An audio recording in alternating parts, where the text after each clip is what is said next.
market snapped its two-week gaining streak. The Nifty and the Sensex are down just about 1%, but the mid-cap part of the market has held up rather well this week. Over the next 30 minutes, we will decode the week gone by on Dalal Street, tell you, of course, what the key events are that we need to track and watch out next week.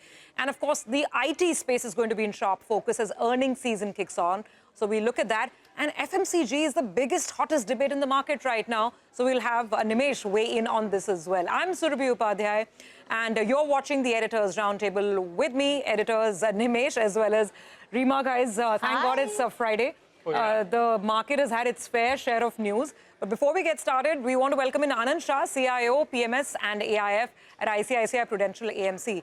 Anand, you just made our Friday better. So good to see you in person in our office. My pleasure. Thank you for coming. Absolutely my pleasure. So, guys, what do you make of the week? Kind of a lull before the storm, I would say. You are stealing my words, huh? It was pretty much quiet. We are not used to, right? We are not used to this kind of a market. So, no major block deals, no major news. Of course, Jane Street was a big news today, but otherwise, it's been even the Nifty, Bank Nifty has been pretty much range bound. True. I guess market is just waiting for some trigger to either go up or go down, right? There was nothing for this week. So I guess earnings will be a big trigger to watch out. We need to wait and watch as to what happens to the India-US trade deal. That will be a big trigger for a lot of sectors and stocks. So I guess lull before the storm. So let's hope it's turned out to be a better week next week. But yeah. Ranged but resilient. Ranged but resilient. I think that's how we could just, That's a good way of putting it. So let me quickly recap the week's numbers, and then we'll go forward. I mean, like Nimesh has been saying, completely agree with that. It does feel like this is the silence before the storm. Now, let's hope the storm turns out to be, optimistic and in favor of the bulls. But what we're talking about is a complete consolidation through the week. The Nifty being in all of a 250-point band. I mean, the trading range also wasn't very wild, so it wasn't a very choppy or volatile week. It's just a quiet week. The Nifty, by the end of it, ends down 0.7%. But the mid-cap index and the small-cap index, they've managed to do well. The action has been all about individual stocks. Just to give you very quick color, in terms of the movers and shakers, the ups and the downs, the gainers this week included the consumer durable space. There was a fair amount of defensive play in the market, so pharma and healthcare have done really well. The big news of the week, of course, was Apollo Hospitals with its mega restructuring. That stock is a Nifty winner this week. Then you've got PSU banks that have done okay. Defense was a good shining spot on Friday again, thanks to the big defense acquisition proposal being cleared once again. And IT is actually approaching its earnings in an optimistic way. The IT index is up 1%. What didn't work? Real estate is one, but financials have been uncanny. And across the board, look at the private bank space, look at the Nifty bank underperforming, look at the capital market stocks by Friday. They were also down quite a bit. So that's something to keep in note. Now, why are we saying that this is probably the silence before the storm? Because the market is running into some very, very important events. The first of them will be earnings, and we'll discuss that with our expert in just a bit. The second is going to be the shape and form of US tariffs, and of course the India-US trade deal. And the third is going to be the GST Council meeting, which could be far more than small tinkering here and there, and it's set for July. Quickly to sum it up, in terms of US headlines, and there's a lot to digest there as well. Now, what has the US president said? We know as of Friday that he said that letters will start going out to countries as soon as Friday itself. And he's saying that the final tariffs can range anywhere between 10% to 70%. And he's saying that countries will have to start paying these tariffs by the 1st of August. The critical question is, where will India be in this context? We know that we're negotiating a hard trade deal. There are still sticky areas like agriculture, like dairy. The key question is, can we, for instance, stitch a more favorable deal than Vietnam? Vietnam got 20%.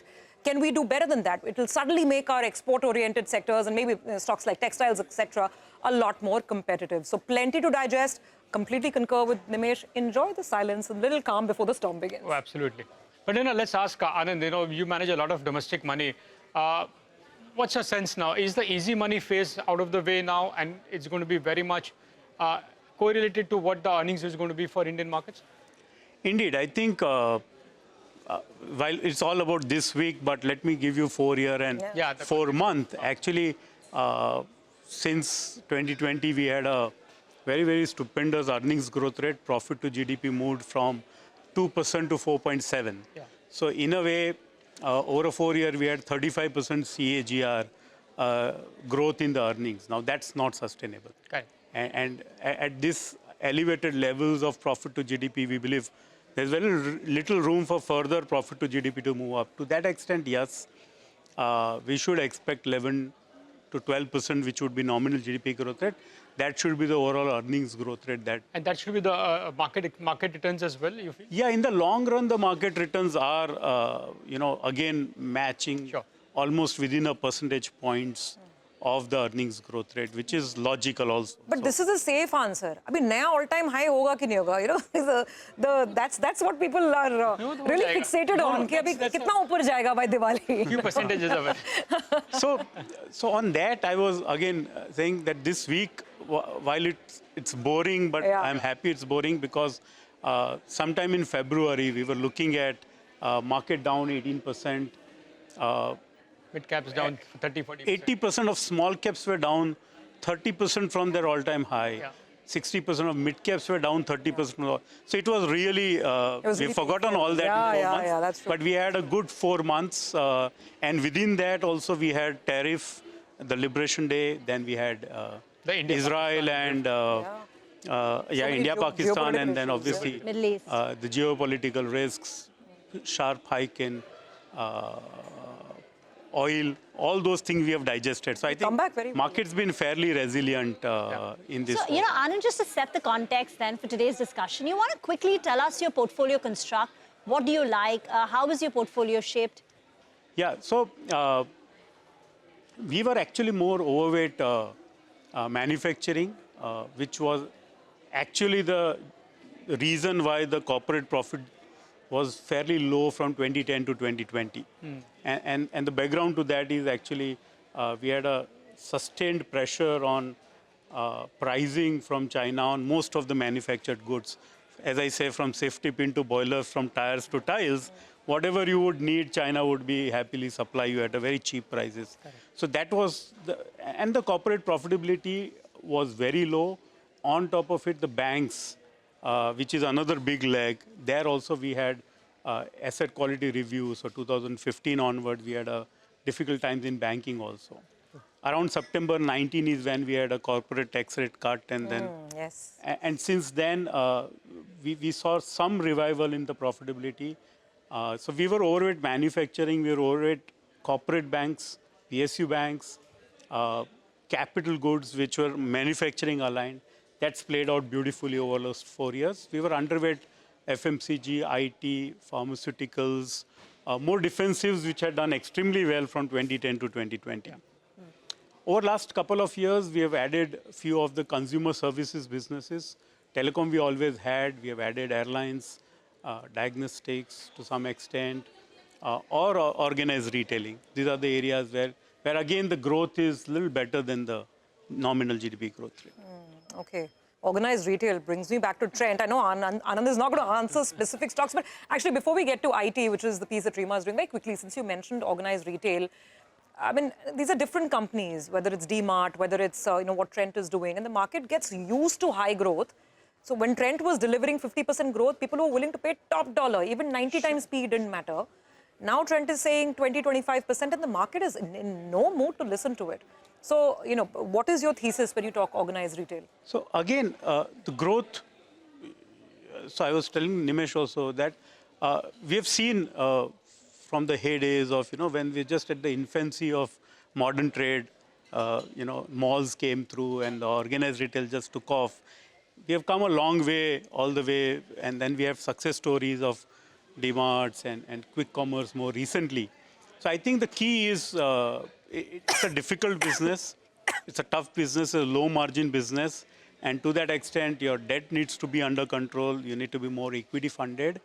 But more importantly, you need to have costs under control. So you need to survive.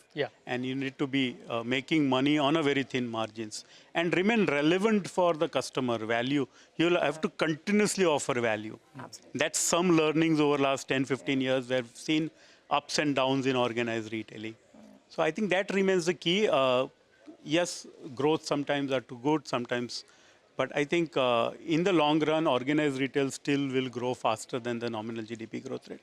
As more and more people move from the traditional retail to more modern retail. So that's a long-term thesis that's still intact. More on consumer in just a bit, actually, with Nimesh. But Rima, IT sector, is it going to be a shubh start for earnings season?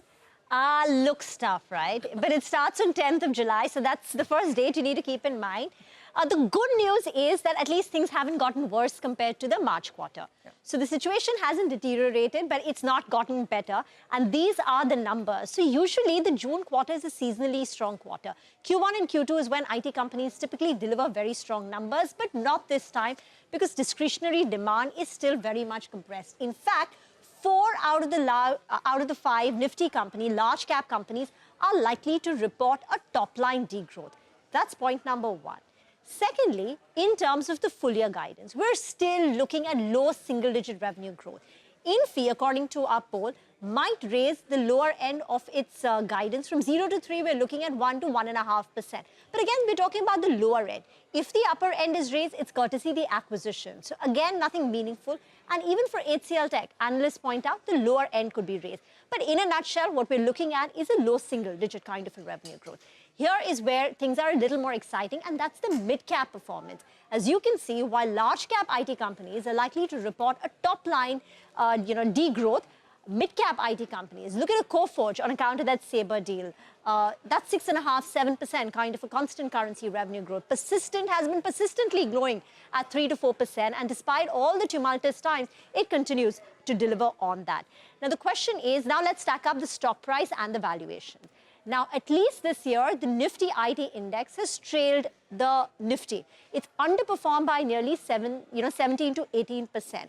Valuations on a broader, if you look at it in a broad bucket, the Nifty IT is trading similar to its last 5-year average. So no aberration over there.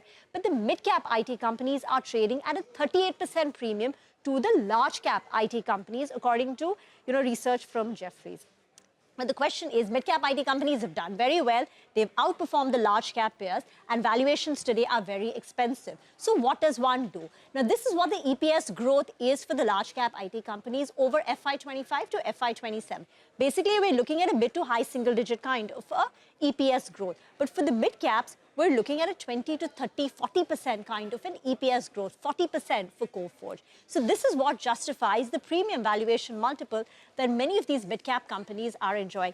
Anand, I know you said that, at least your bias has been more towards the manufacturing themes, the banks, etc., and less towards IT. But now looking ahead for the next 4 years, considering that they've gone through a period of price and time correction, do you think things can get better from them? Indeed, I think the inefficiencies in the market are actually reduced in the sense what looked like an easy market in 2020, 2021 to pick something which was going to grow faster but was very cheap versus something which was very expensive and was expected. So we were very domestic oriented. Even today, our bias remains for the domestic economy because that's the more resilient part of the economy. I think as soon as you move out of India, you have all sorts of challenges. And US is among the largest customer for IT services, and you know what's happening there. And there's AI, there's generative AI, exactly. which is changing the game completely. So as it is your customer and the challenges in US and the rest of the world, which is growing much slower than India, poses a certain risk. But yes, you're right. AI is another uncertainty, or what it means.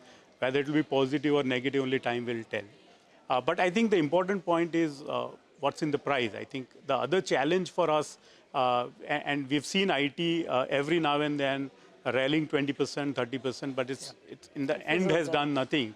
So it does give that, trading risk, rallies. Yeah, trading rallies, because the valuations where they trade and the earnings growth rate that we are expecting from them, there's complete mismatch.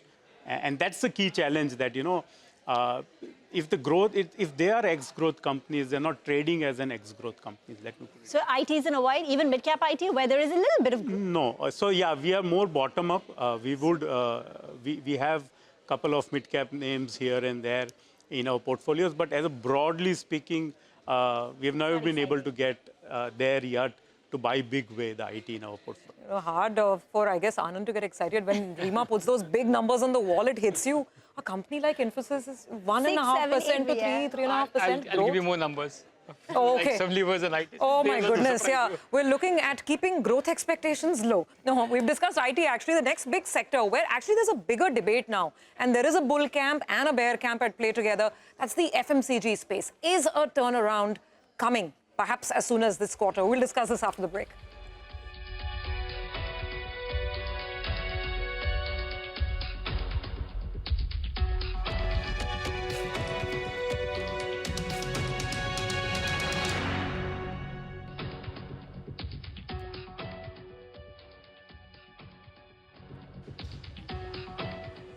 Well, we all know that the FMCG leaders have really underperformed in the last many years. In this raging bull market, they've not done well, and they've struggled with growth as well because of various reasons, including disruptions as well. But the big question is the tide turning for the FMCG sector finally? I'll come to that. Why I'm saying there could be a turn in tide as well. But first, the key numbers on how they've underperformed massively in the last 5 years. This is quite stark, right? Most of the FMCG leaders have massively underperformed in the last 5 years of this raging bull market. The first sets of underperformance will come up on the screen, which includes the likes of Bajaj Consumer, Dabur, HUL, and these are the 4-5 names. Now, this is a 5-year return CAGR. HUL is flat in the last 5 years, and Dabur has actually given negative 2% returns in the last 5 years. So these are the first bunch of companies, stocks which have underperformed. But this is marked by equally the weak earnings as well, or the revenue or profit CAGR as well. Look at Bajaj Consumer, or for that matter, Dabur and HUL. Mid-single-digit growth for both Dabur and HUL over the last 5 years in terms of revenue CAGR, operating profit CAGR, as well as net profit CAGR. So they've actually not done well in terms of numbers as well in the last 5 years. This is the first bucket which has really underperformed.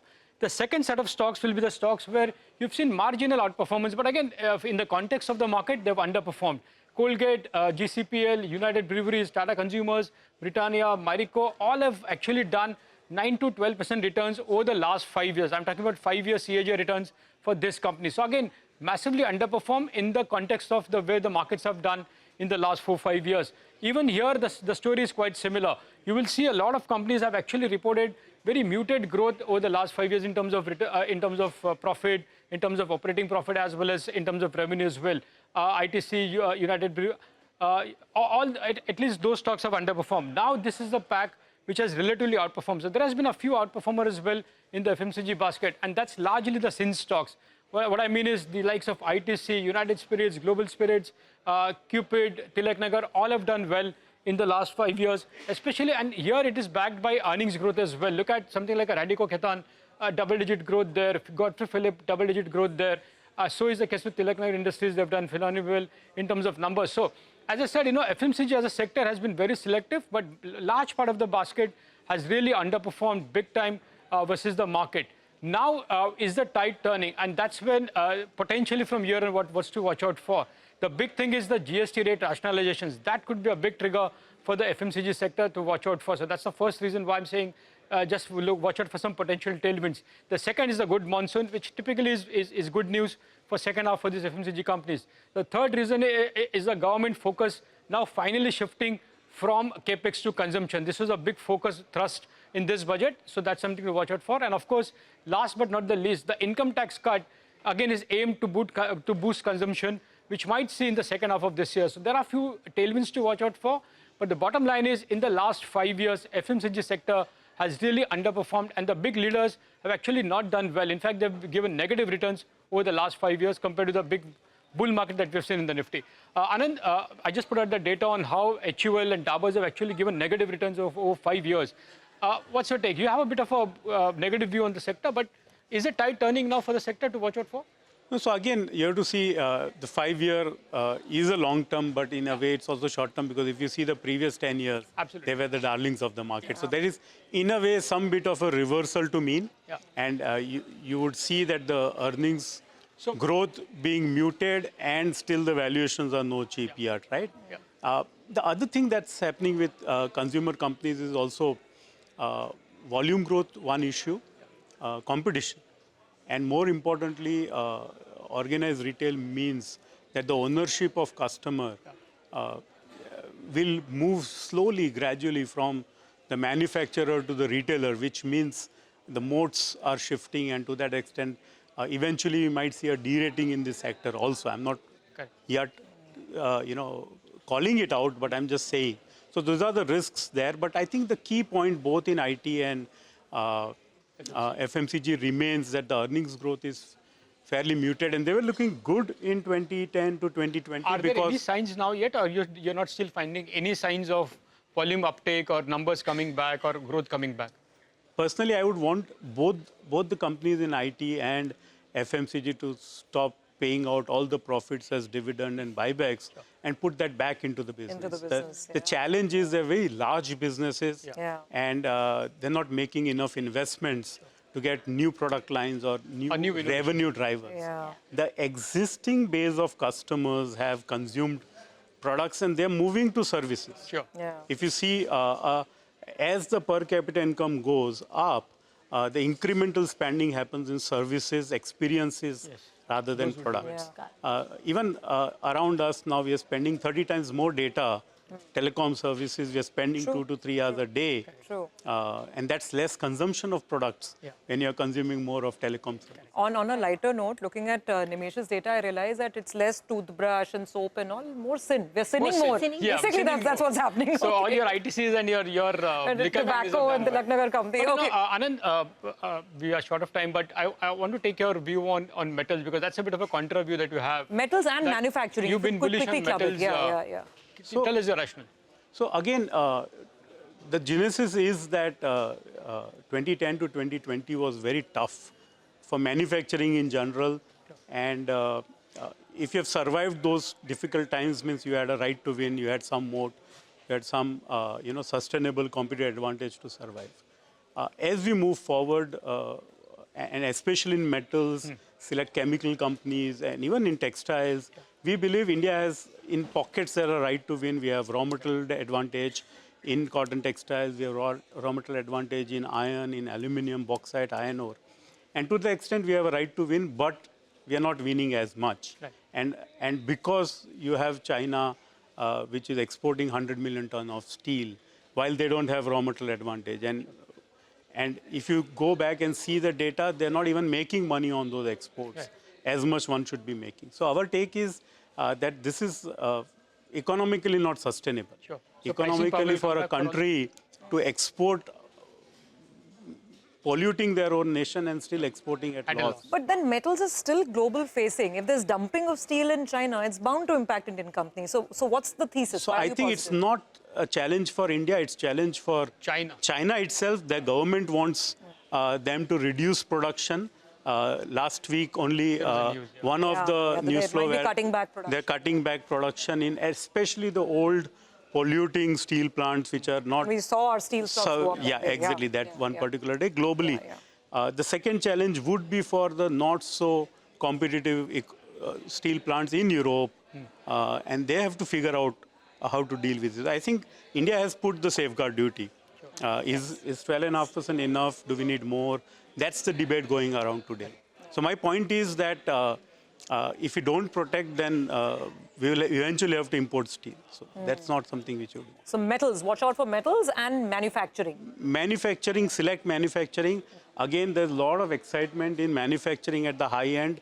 I believe what will China let go in terms of manufacturing will be more low end, more people intensive, more to be very honest, energy intensive. Whereas they'll keep the high-tech manufacturing and maybe continue to invest in high-tech manufacturing. So I think the old economy manufacturing is the basket we are continuously looking at. Okay, interesting. Very interesting. Very interesting thoughts. And different thoughts, right? Very contra views. Nice to hear metals and old school manufacturing. Okay. Leaves us with plenty of food for thought over the weekend and the weeks ahead. Anand, thank you so much for dropping by. And we hope to do this more often with you. So thanks for being here. My pleasure. Thank you. Thank you, sir. Well, with that, it's a wrap on this week's edition of Editors Roundtable. Have a great weekend, and we'll see you with the markets bright and early on Monday morning.